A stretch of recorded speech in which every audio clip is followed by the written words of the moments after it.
এই ছেলেটা রাস্তার পাশে দাঁড়িয়ে দাঁড়িয়ে গাড়ির সিটের আরামদায়ক কাবার বিক্রি করছিল। কেউ নিচ্ছিল না। এদিকে গাড়ি চলে যাচ্ছিল আর পুলিশ ভাই আসলো আর দেখতে পেলো যে এগুলা বিক্রি করছে। আসো, এগুলা কেউ নিবে না তোমার, তুমি রাস্তায় বিক্রি করছো। আচ্ছা দাঁড়াও, তোমাকে আমি সাহায্য করছি, এইভাবে কথা বলল। আর তখন পুলিশ ভাই এগুলা নিজে হাতে নিল আর হাতে নিয়ে ছেলেটাকে নিয়ে মেন রাস্তার পাশে গাড়ির কাছে গেল। বলল ভাই একটা এগুলা নেন। আর তখন পুলিশ ভাই এক এক করে গাড়িওয়ালার কাছে দিচ্ছে আর বিক্রি করে দিচ্ছিল। আর পুলিশ ভাই তখন সবাইকে এক এক করে দিয়ে বিক্রি করে দিল। আর সবাই টাকা দিল। বলল তোমার নাম কি, কোথায় থাকো, এগুলো সব ডিটেলস পুলিশ ভাই জানলো। আর তখন বললো আচ্ছা ঠিক আছে, তোমার তো টাকা হলো, ব্যাগটা এখন খালি ঠিক না, আসো তোমাকে কিছু বাজারঘাট করে দেই। এইভাবে কথা বলছিল এই পুলিশ ভাই।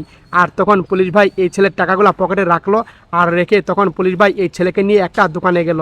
আর দোকানে গিয়ে তখন দোকানদারকে বলল এই বাজারগুলো দেন। আর সমস্ত 1 মাসের বাজার দিল। এই ছেলের ব্যাগটা খালি ছিল, ব্যাগটা সম্পূর্ণ ভরে গেল বাজার দিয়ে।